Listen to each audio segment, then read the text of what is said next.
రమేష్ అన్న అక్షర్ అలాగే వెళ్ళిపోయి సార్ ఒకసారి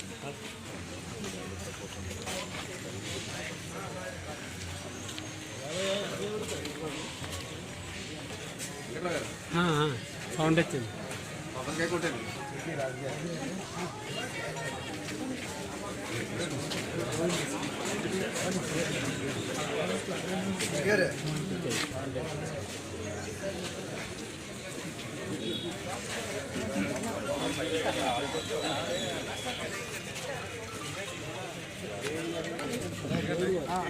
దేవుడి గారు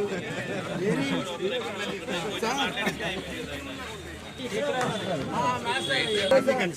పాపం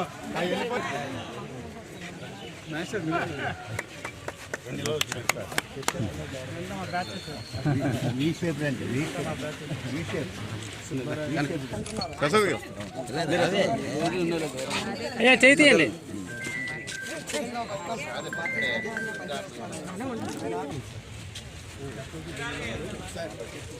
స్వల్ప తేడాతో ఓడిపోయారండి వాస్తవం.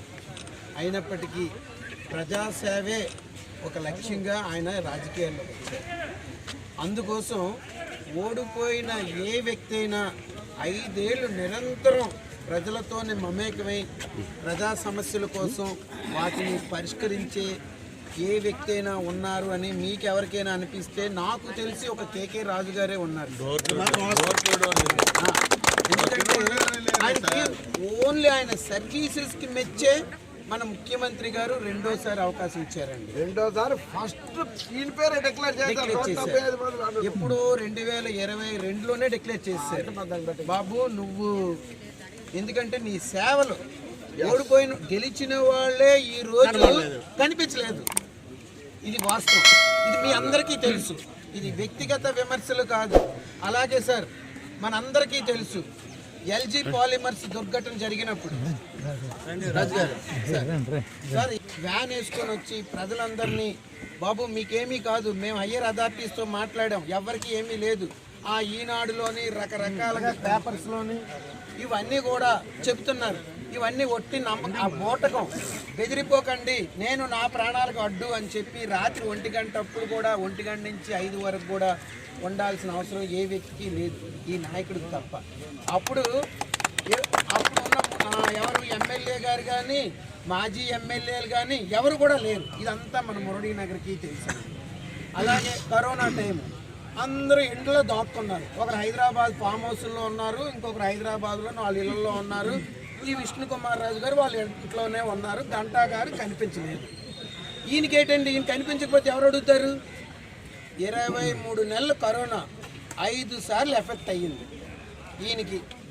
రాత్రి 1 గంటకి 2కి మాలాంటి చిన్న చిన్న నాయకులు ఫోన్ చేసిన హాస్పిటల్లో సార్ అడ్మిషన్ కావాలంటే ఆ టైంలో ఈవెన్ కరోనా టైం హాస్పిటల్లో అడ్మిట్ అయినప్పుడు కూడా ఉన్నాం. ఇది నాకు అనిపించింది సార్. ఎందుకంటే రాజకీయాల్లోకి అందరూ వస్తారు, కానీ ఒక చిరస్థాయిగా ఒక ప్రజలకి ఓ సర్వీస్ చేద్దామన్న భావంతో వచ్చిన వ్యక్తి మన కేకే రాజు గారు. ఎందుకంటే చాలామంది చెప్తున్నారు కేకే రాజు గారు గెలిచేస్తారు సార్. ఊరికి నా పేరు రాలేదండి, మన ఇంట్లో వాళ్ళకే ఒక మంచి పేరు ఇవ్వం. ఇది వాస్తవం, మనుషులం కాబట్టి. కేకే రాజు గారి సర్వీసెస్ని మీరంతా రికగ్నైజ్ చేస్తున్నారు. ఆయన ఒక తమ్ముళ్ళలాగా, ఒక అన్నయ్యలాగా మీరంతా కూడా ఓన్ చేసుకొని భవిష్యత్తులో ఆయనకు ఒక ఎమ్మెల్యే ట్యాగ్ ఇస్తే మనందరికి కూడా, ఎందుకంటే మన మురళీనగర్ అభివృద్ధికి చుట్టుప్రక్కల ఉత్తర నియోజకవర్గానికి సంబంధించి సరే ఈ సమస్యాత్మకమైన ఇష్యూస్ ఉన్నాయి. మన మెయిన్ రోడ్ మ్యారియట్ హోటల్ నుంచి అల్లూరి సీతారామరాజు స్టాచ్యూ వరకు 25 సంవత్సరాల బట్టి జరగలేని సమస్యలన్నీ ఈయన సీఎం గారితో మాట్లాడి స్వయంగా ఆ రోడ్డు మీరు చూసారు కదండి, ఎంత సున్నితిలో ఎవరు పని చేస్తే వాళ్ళకి వేయండి, irrespective of political party sir. ఎందుకంటే పని చేసేవాడికి ఓటేయడం, తర్వాత నిరంతరం అందుబాటులో ఉండడం.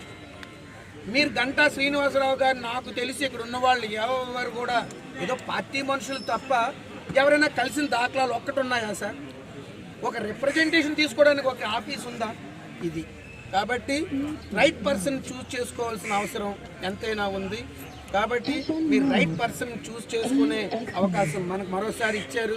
అది కేకే రాజు గారిని చూస్ చేసుకొని బ్రహ్మాండమైన మెజార్టీతో గెలిపించుకొని మన ఏరియాని మరింత చక్కగా అభివృద్ధి చెందేటట్టుగా చూసుకోవాల్సిన బాధ్యత మనందరి మీద ఉందని రిక్వెస్ట్ చేస్తాను.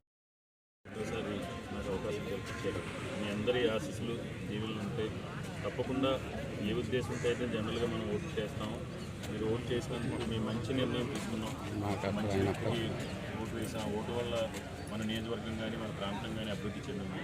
కష్టంలో ఉన్న వాళ్ళకి అందుబాటులో ఉంటాడు అనే విధంగా తప్పకుండా నేను మళ్ళీ సేవ చేస్తానని నేను అందరికీ కూడా విజ్ఞప్తి చేస్తాను సార్. ఎందుకంటే మీ అందరికీ కూడా తెలుసు, మీ అందరికీ కూడా తెలిసిందే 4.5 సంవత్సరాల నుంచి ఏ విధంగా ఎప్పటికప్పుడు ప్రజలకు అందుబాటులో సర్వీస్ చేస్తున్నాము. ఈ సర్వీసెస్ని అధికారికంగా ఉంటే ఏదో గవర్నమెంట్ ఉంది, జగన్మోహన్ రెడ్డి గారి సహాయ సహకారాలు ఉన్నాయి కాబట్టి మనం చేయగలిగాం. అధికారికంగా ఉంటే మరింత పెద్ద ఎత్తున మనం సేవ చేసే అవకాశం కల్పిస్తుంది సార్. ఎందుకంటే ఆల్మోస్ట్ ఈ నియోజకవర్గానికి సంబంధించి ఇప్పటివరకు 435 కోట్ల రూపాయలు నిధులు వెచ్చించి అభివృద్ధి చేయడం. ప్రధానంగా చాలా సంవత్సరాల నుంచి కొన్ని సమస్యలు ఉన్నాయి. చాలామంది ఈ సమస్యలకి శాశ్వత పరిష్కారం చూపించే దిశగా చాలా గతంలో ప్రయత్నిస్తున్నారు. ముఖ్యంగా పవర్కి సంబంధించి అంటే మన నియోజకవర్గంలో పవర్ వాటర్కి సంబంధించి అంటే రోడ్స్ ఇవన్నీ కూడా హాస్పిటల్స్ 7 హాస్పిటల్స్ నిర్మాణం చేసాం, 50 కమ్యూనిటీ హాల్స్ నిర్మాణం చేసాం. శాంక్షన్ అయితే 38 కమ్యూనిటీ హాల్స్ నిర్మాణం, 12 కమ్యూనిటీ హాల్స్ నిర్మాణం చేసాం. అన్ని స్కూల్స్ రెనోవేట్ చేసాం నాడు నేడు ద్వారా. 4 స్కూల్స్ని ఒక్కొక్క స్కూలు 2 కోట్ల 5 లక్షలు, 2 స్కూల్స్ 2 కోట్ల 10 లక్షలతో, ఒక్కొక్క స్కూలు 8.5 కోట్లు సుమారుతో 4 స్కూల్స్ని స్మార్ట్ సిటీ స్కూల్స్గా అభివృద్ధి చేస్తాం. రైల్వే న్యూ కాలనీ, అదేవిధంగా విద్యుత్ నగర్, జ్యోతి నగర్, కప్పరాడ, రామ్జీ స్ట్రీట్లో ఒక్కొక్క స్కూల్కి 2 కోట్ల 5 లక్షలు ఇచ్చాం.